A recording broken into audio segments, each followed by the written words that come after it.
Hi, this is Jack. It's Sunday, October 10th, 2010, and I'm just getting ready to put the finishing touches on this new island bed that I built. So what I'm going to do now, real sandy soil here, so I went and got some cow manure the other day, and then I went to Starbucks and got a load of coffee grounds.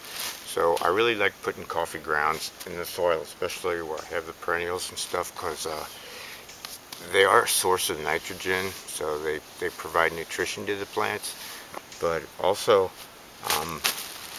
if you break it up, don't leave it in big clumps because mold will grow on it. But if you break it up, the little coffee ground granules act like little sponges and help hold moisture into this really dry fine sand we have here.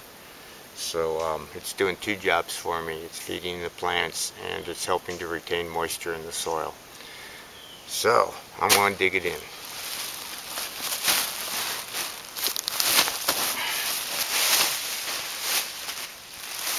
Oh yeah, one more thing. If you put too much of this in, put big globs of it in, it'll start to decompose and it'll get real gooey, and it's just nasty. The plants, the roots can rot in it, so don't put too much in and spread it out when you do.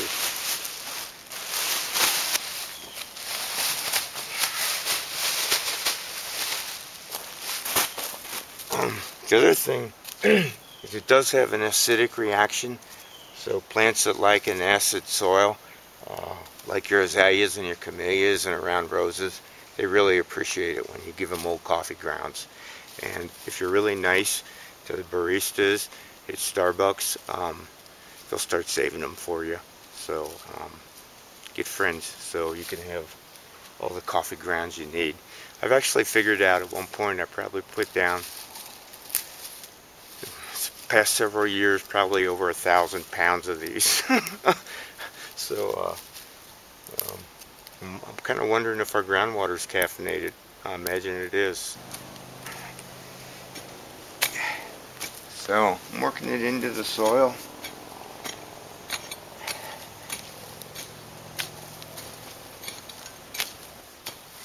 So the next thing I'm going to do is for like the big plants, when I do a bed, the bigger plants I'll plant first and then put the mulch around them. But for the smaller plants, I'll put the mulch down and then just scrape it away and stick them in. That way it's easier, so you don't have to fuss with putting the mulch in between these little plants and possibly breaking them. Well, I got everything mulched, but man, my allergies are really acting up after raking all those pine needles. But anyway, the last thing I got to do is put these little violas in. They're pansies. I think they just call them violas when they don't have little pansy faces, so essentially the same plant.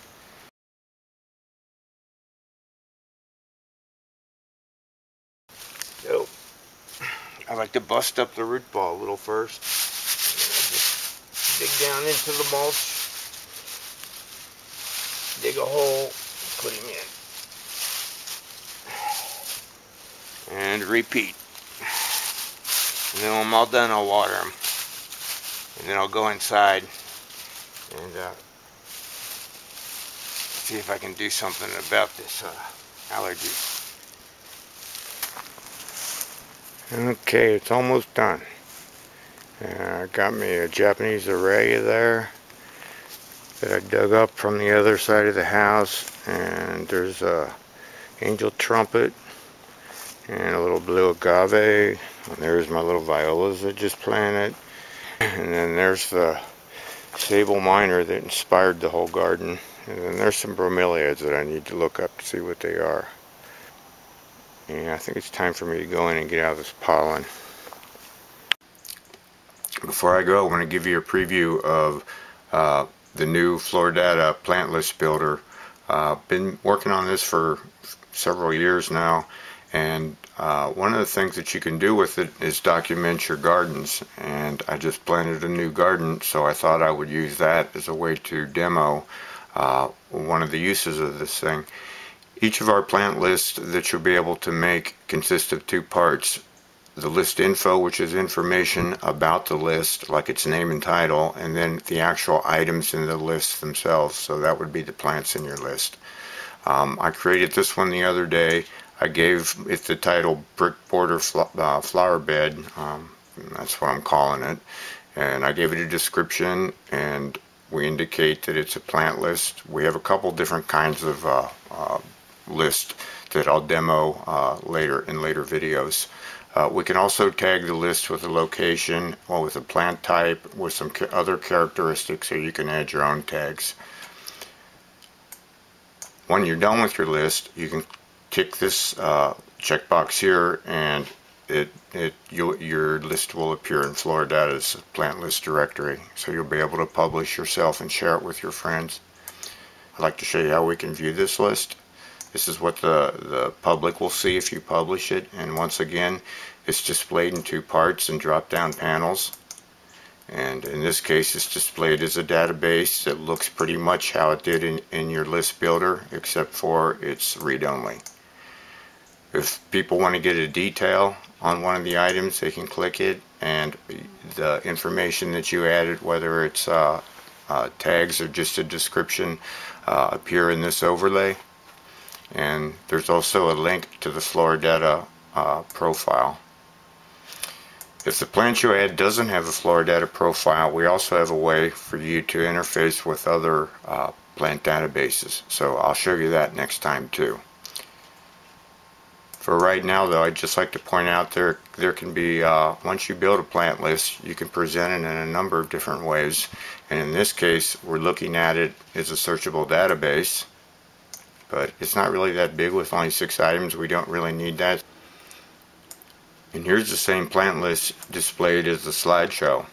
So you can see here's the list info up here. We can hide that if we want to get a full screen view of the slide area.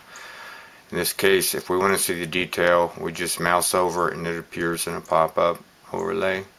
And once again, there's the link to the Floridata profile, and there's the note that I added to the plant item. You can move through the slideshow by using the next and previous buttons, or by clicking on these virtual tabs here, or by hitting the play button to play it automatically. I think it'll stay each one a few seconds and move on.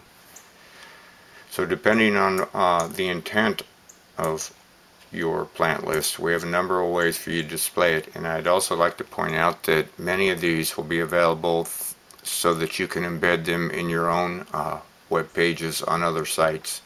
So we have a lot of exciting things that I'm going to show you in future videos, but for now, this is Jack. I got to take off. My voice is going out. Be good and grow.